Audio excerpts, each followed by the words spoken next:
Hello, and welcome back to another AP3 video. In today's video, we'll be going over AP government, and we're going to go over everything important in Unit 2 when it comes to the legislative branch or Congress, and they're basically the lawmaking branch of government. So let's get started. So first thing we're going to talk about is the structure of Congress. Now, Congress is a bicameral made up of two houses, the House of Representatives and Senate, and both houses need to agree in order to pass a bill. So to pass a bill, both houses need to agree on legislation. First thing we're going to talk about is the House of Representatives. Now, the House of Representatives are apportioned by the population of each state. So basically, the more population state, the more representatives. They serve 2-year terms, and they're closely tied to the people who they represent for two reasons. One, they serve 2-year terms, and two, they're able to know their constitution better. And now we're going to talk about the Senate. So the Senate is each house gets 2 representatives. So we're going to have 100 in total in each state. So in each state, there's going to be 2 representatives. And in total, in the whole country, it's going to be 100 because there's 50 states. And they're going to serve 6-year terms. And they have more constitutional responsibilities than members of the House. So they're going to be less able to know constitution. And both houses are to pass legislation and must agree on identical versions of the bill and in order to pass it to the president to enforce the law or to enforce the bill. We have something called a coalition. It basically makes the process more efficient. It's the durability of the working relationship are affected by the term length differences. Now, Senate coalitions tend to be longer and durable, and the House coalitions changes more often. And now we're going to go over where they get their powers. So we have something called enumerated powers, and these are powers explicitly stated in Article 1, Section 8 of the Constitution. And it include, but aren't limited to, federal funding, foreign policy, and military legislation. When it comes to funding, we raise revenue through taxation, coin money for a uniform currency throughout the nation, or pass a federal budget. When it comes to foreign policy and military spending, we can either raise armies, pass draft laws, or direct funding to the armed forces. And now we're going to talk about implied powers. Implied powers is that Congress can pass any law that's required by the enumerated powers. Its justification for the powers come from the end of Article 1, Section 8. It's known as a necessary and proper clause, or aka elastic clause. And it allows legislation addressing economic, environmental, and social issues, even if it's not explicitly mentioned in Article 1, Section 8. So these are laws that aren't exactly mentioned in Article Section 8, but the reason that the powers are able to exist is because the last section of Article 1, Section 8. And again, it can either be called the necessary and proper clause or the elastic clause, aka. And now we're going to go over the leadership structure for both the House and the Senate. It's kind of a lot. So first, I like to go over the House leadership, the House of Representatives leadership. And the leader is going to be the Speaker of the House. And the House members will choose the leader, and the Speaker is always a member of the majority party and can say who or can't speak and assigns requirements to committees. And then we're going to have minority leaders. They're going to direct debates and guide their party members in policy-making issues. And then we have the whips. They're going to be the render party and make sure party members walk in line with the party goals, basically disciplining everybody and making sure everybody's doing their job or work. And now we're going to talk about the leadership structure in the Senate. So we're going to have the president of the Senate, which is also the vice president of the United States. And they're going to be a non-voting member of the Senate, but they can vote to break a tie, in order to break a tie. And we have the president of pro tem, or the president pro tempore, and it's going to be the most senior member of the majority party, and has the authority acting as president of the Senate when the vice president isn't president. And in modern times, it happens a lot.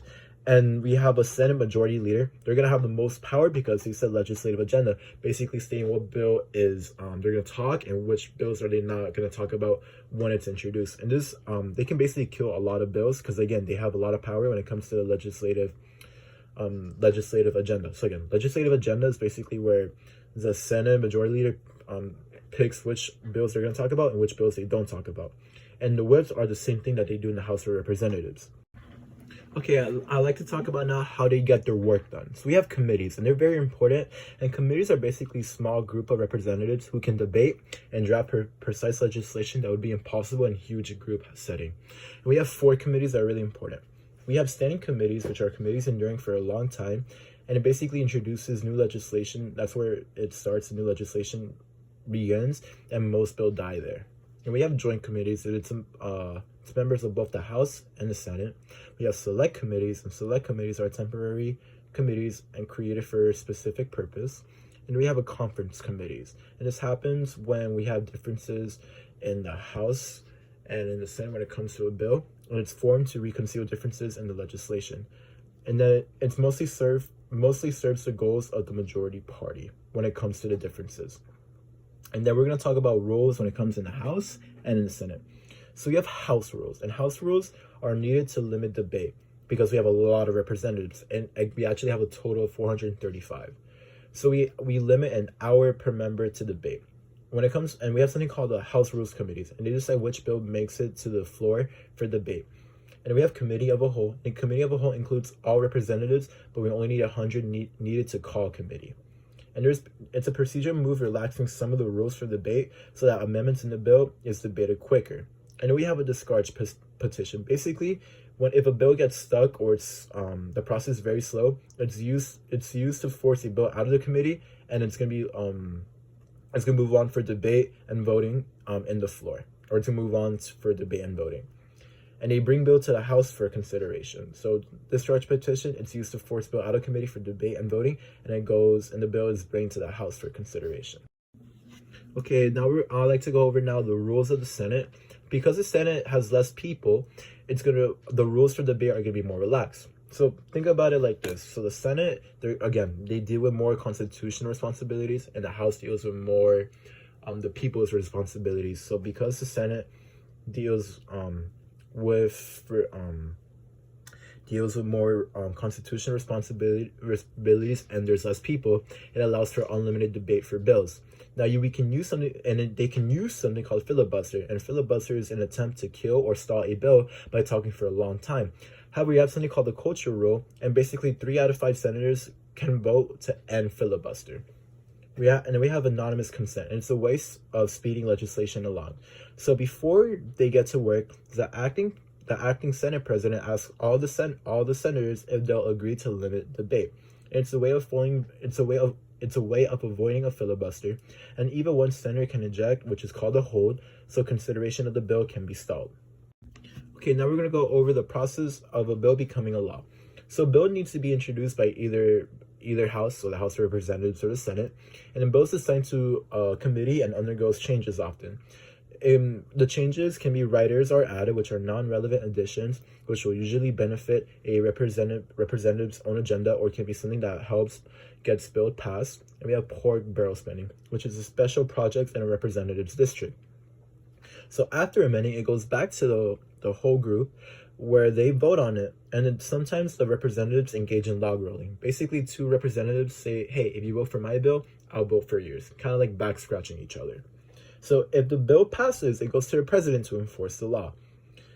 And the most important legislative work is federal budget. Now, most of the federal government's income is gathered from income taxes, and they need to allocate funds in 2 categories. So you have mandatory spending and spending required by law, and it could be entitlement spending, Medicare, Medicaid, or interest payment on debt. And we have discretionary spending, and all funds remaining after mandatory spending goes into discretionary spending. And one way is pay federal employees, and there's 2 ways of increasing discretionary spending. One is to increase taxes, and 2 is an increase in deficit spending. Basically, deficit means, in this case, gap between the projected budget and the actual funds available. Where do we get the money? We borrow the money to get it, basically. Okay, last thing we're going to talk about is factors that might speed up or slow down the process how you get the work done. One way is the ideological divisions, and we have something called political polarization, which basically Democrats are more liberals and representatives are more conservatives. So if each party gets closer to the ideologies that they're favoring, it makes compromise and negotiations hard, leading to gridlock for policies. And the fastest way to avoid it in this case is a majority in both the House of Representatives and Senate and Congress. Now, if not, compromises can get stuck and slows down the whole process. And what can be even worse, we have a divided government. Basically, the president's from one party and Congress, which is both houses, are from another. And another way that it can speed up or slow down how to get the work done is different conceptions of their representatives' role in determining how they vote. One way is the trustee model, and the trustee model is basically they've been entrusted with the person's faith to vote according to the representative's best judgment. Two is the delegate model, which is basically they must vote with the will of the people, even if it goes against their better judgment. And the model shows up more in the House of Representatives. And three is the political model, which is a mix of both, and how they vote depends on the situation. And the last way that can slow or speed up the process, or the way that they do their work, is redistricting and gerrymandering. So every 10 years, a census must be taken to find out how many people live in the United States and where they live. And based on that information, the number of representatives for each state is apportioned to reflect the population, and the congressional districts are redrawn reflecting those seats. So we have reappointment, which is basically doling out representative seats. And we have redistricting, which is redrawing of boundaries that those folks represent. And districts can be reapportioned incorrectly, and it led to two problems in the Supreme Court, and we have two Supreme Court cases that go with redistricting, and we're going to go over them right now. So one is Baker versus Carr. Basically what happened was that rural citizens have more vote power than urban citizens, and the Supreme Court ruled that such a situation violated the Equal Protection Clause of the 14th Amendment. So out of the decision, we got one person, one vote, which is districts must be drawn to evenly distribute voting power. And the last Supreme Court case regarding redistricting is Shaw versus Reno, which is basically we need to understand first gerrymandering, which is ways of redrawing districts. Now, districts can be redrawn favoring one group, which is the most important part that we need to know in this case. And what happens is that weird shapes not corresponding at all to the natural features of the landscape can also favor a party, which is known as partition gerrymandering. But in the case of Shaw versus Reno, we have the case dealt with a version of gerrymandering called racial gerrymandering, which is basically districts are redrawn so a certain race constitutes or they have a majority in those districts. And the Supreme Court ruled that redrawing districts solely based on their race was a dangerous way, which they ruled out unconstitutional. This is everything that we need to know in Unit 2 on the legislative branch. This is another AP3 video. Thank you for watching.